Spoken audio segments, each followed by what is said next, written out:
તો નમસ્કાર દર્શક મિત્રો, ગુજરાતી ઇન્ડસ્ટ્રીના એક એવા લોકપ્રિય કલાકારો આપણી વચ્ચે આવ્યા છે, એક એવા લોકપ્રિય મ્યુઝિક લિરિકર વ્યક્તિ આપણી વચ્ચે આવ્યા છે અને એક બહુ 21 વર્ષ જૂની એક પિક્ચરને પાછી રિલીઝ કરવાની છે અને એક બહુ મોટો પ્રયોગ જે એ સમયે સફળ ગયો હતો. એમના કલાકારો આપણી વચ્ચે આવ્યા છીએ તો જાણીએ એ વખતની રોમાંચક ઘટનાઓ, એ વખત બનેલી નાની મોટી ઇન્ટરેસ્ટિંગ ઘટનાઓ. તો મળીએ આપણે હિતેન સરને, દિનેશ સરને અને આપણા જસવંત સરને અને એમને પૂછીએ આપણા મનગમતા પ્રશ્નો. Yes sir, first to you sir. 21 વર્ષ પહેલાં આ પિક્ચર બની છે, ત્યારે કંઈક રિલીઝનો એક અનુભવ અલગ રહ્યો હશે અને આજે રિલીઝનો અનુભવ એક અલગ રહ્યો છે, તો તમને શું તફાવત દેખાય છે? તફાવત લાવવા માટે લઈને આવ્યા છે, કારણ કે 21 વર્ષ પહેલાં આ ક્લાસિકે તો અદ્ભુત ઇતિહાસ સર્જ્યા હતા. યસ. એટલે એવી જગ્યાએ કે જ્યાં 55માં અઠવાડિયે અમારે ઉતારવી પડે એ પ્રકારની ચાહના આ ફિલ્મે મેળવી છે. પણ તમારે આ જનરેશન જે જન્મ્યું છે 2005ની આસપાસ, 2000ની આસપાસ, એ લોકોને એ તબક્કો ખબર નથી, કારણ કે આપણે એમને બતાવી નથી એ વસ્તુઓ.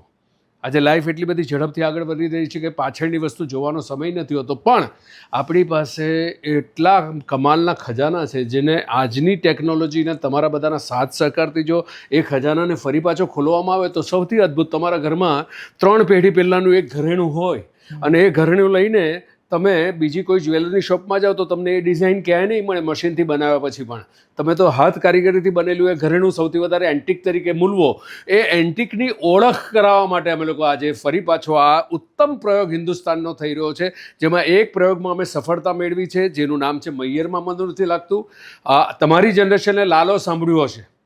લાલો આપણી હમણાંના તબક્કાની સૌથી સફળ ફિલ્મ, પણ એ થવાના કારણમાં નિમિત્ત બનનારી ઘટના હતી કે મૈયર અમે જ્યારે રિલીઝ કરીને, એ તો 25 વર્ષ પછી અમે રિલીઝ કરી, પણ એનું કારણ એ હતું કે જે જાદુ એ સમગ્ર રિલીઝના તબક્કા દરમિયાન તમે દેશમાં જાઓ, પરદેશમાં જાઓ, શહેરમાં જાઓ, ગામડામાં જાઓ, યુકેમાં જાઓ, યુએસમાં જાઓ, દરેક માણસ એ ફિલ્મની સીડી પોતાના ઘરમાં વસાવીને બેસતો હોય છે. રાઈટ છે. એ સિનેમા તમારા સુધી લાવવાનો જે પ્રયત્ન કર્યો, ટેકનિકલ બહુ સરસ મજાનું ઇન્વેસ્ટમેન્ટ કરીને એ સર્જકે જે પ્રયત્ન કર્યો એ ખૂબ સફળ થયો. તને પૂછું કે તેવું જે આટલા બધા રીલ્સ તારી જનરેશનના લોકો બનાવી રહ્યા છે, એની અંદરથી 70% ઉપરાંતના એ ગીતો તો અમારા એ છે જે સૌથી મોટી ખજાન. કેમ? કારણ કે તમને ગીત ઇઝીલી સાંભળવા મળે છે. એ કારણસર 17મી જુલાઈ 2026ના રોજ અમે તમારા આંગણે અવસરનો આમંત્રણ આપવા માટે આવ્યા છે.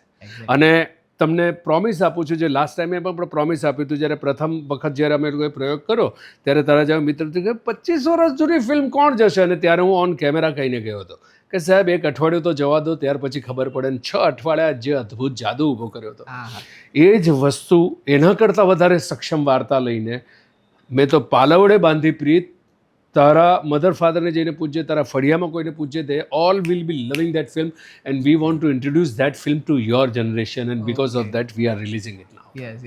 તો અમારા મમ્મી પપ્પાએ તો એને પ્રેમ આપ્યો છે, પણ આ જનરેશને એટલો જ પ્રેમ આપશે, બિકોઝ કે ભાઈ આજે કોઈ સ્ટ્રક્ચર છે, કોઈ બિલ્ડિંગ છે, એનું બાંધકામ એ જ રીતે થયું છે કે ભાઈ કોઈ માણસ જોવે ને તો મોહી જાય. જેમ કે તાજમહેલ, કોઈ પણ વ્યક્તિ જોવે તો મોહી જવાનો છે. અને તમે જે હમણાં વાત કરી કે મારા જ જેવા એક જેન્ઝી એક વ્યક્તિને તમે કીધું કે હું તને ગેરંટી આપું છું, ઓન કેમેરા ચેલેન્જ આપું છું, ત્યારે મને એક શાયરનો શેર યાદ આવે છે કે હમ ભી દરિયા હૈ, હमें मालूम है अपना हुनर, हम भी दरिया है, हमें मालूम है अपना हुनर, जहाँ भी निकल पड़ेंगे रास्ता हो जाएगा. પાણી પોતાનો માર્ગ હંમેશા ગોતી જ લે છે મારા ભાઈ. મને એક સવાલનો જવાબ, તું પ્રેમમાં પડ્યો છે?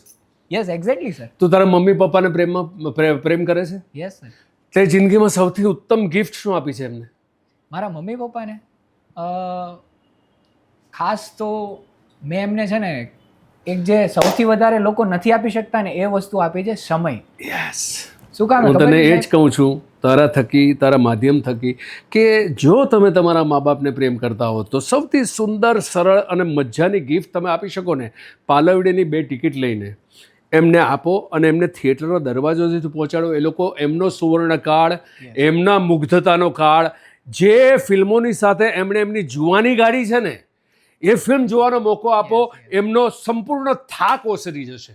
અને જેન્ઝી તરીકે એક્સપેરિમેન્ટ તમે ઓલવેઝ કરતા હો છો. મધર ફાધરની સાથે કંપની આપવા માટે તમે ચેર પર બેસો અને મારી ચેલેન્જ છે, ઓન કેમેરા ચેલેન્જ છે કે you will be having absolutely wet heart inside. કે પ્રેમનો અર્થ શું, કેટલા સમય માટેનો પ્રેમ હોય અને એને કરવાની રીત શું.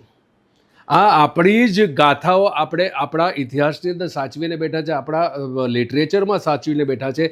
એ લિટરેચરનું ઇન્ટ્રોડ્યુસ કરવા માટે આવ્યા છે Gen Z. Gen Z is a fantastic આખું જનરેશન છે, એક્સપ્લોર કરવા માટે તૈયાર છે. તો આઈ એમ જસ્ટ આસ્કિંગ કે if you love your mother father, please get them to the theater. That will be the finest gift. Yes. And you will introduce yourself to the world of a love.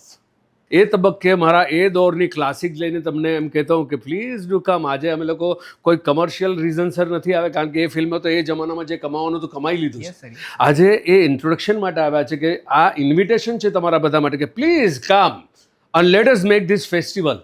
આ અવસર લઈને આવ્યા છે તમારા આંગણે. તું તારા આ માધ્યમ તારા આખા આ જનરેશનની સાથે એક જ કમ્યુનિકેટ કરવાનું છે કે આજે રાજકોટ આવે છે, રાજકોટની આજુબાજુના પંથકના દરેક જેન્સીસ કે તારી મારી ઉંમરના, મારી તો તારા પપ્પાની ઉંમર થઈ, રાઈટ છે, એમના પપ્પાની ઉંમરે પણ આ ફિલ્મોનો ખૂબ પ્રેમ કર્યો છે, રાઈટ છે. મમ્મી પપ્પા માટેની સૌથી ઉત્તમ સોગાત આ એક મોકો આવ્યો છે. તમારા ઘર પરિવારની અંદર એક વાતાવરણ બદલાઈ જાય એમ છે. આટલું ખાલી કરી જોજો. મેં તો પાલવડે બાંધી પ્રીત.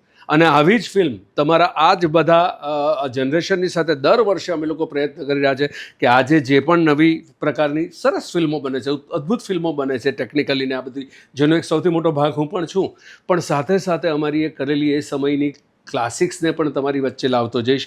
ત્યારે તમને થોડો વખત પછી ખ્યાલ આવશે કે આપણે ત્યાં પણ કેટલી કમાલની ફિલ્મ બની છે. If you are music lover, right છે, આખી ઘટનામાં તે દુનિયાભરના વર્લ્ડ મ્યુઝિક સાંભળ્યા હશે, પણ અલ્ટિમેટલી તું પાછો આવે છે ગઝલ તરફ. Yes, sir. તું તારી ઇમોશન્સ તરફ પાછો આવે છે. આવું છે. સિનેમાની પણ એ જ દુનિયા છે, જિંદગીની પણ એ જ દુનિયા છે. બધે ફરીને આવો, પણ આવવું તો પડશે ફરી પાછું મૂળિયા તરફ. મોડિયા કરે અને આ એ આપણું મૂળિયું છે ભાઈ. મોડિયું છે એક્ઝેક્ટલી. ઓલું નથી કહેવાતું કે જનની જન્મભૂમિ છે સ્વર્ગાદપી ગરી હશી.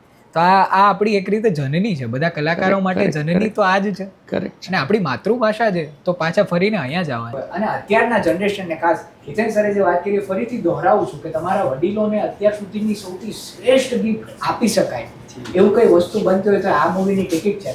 તો yes guys, please come to the theatre અને આ પિક્ચરને જરૂર એકવાર નિહાળો અને તમારા ઘરના વાતાવરણને પ્રેમ અને મમતથી ભરતા જો. યસ, અને વોઇસ ઓફ ડે પરિવારના આંગણે આવા જ મહેમાનોને લાવતા રહીશું, તો અહીં પણ આવવાનું ચૂકશો નહીં.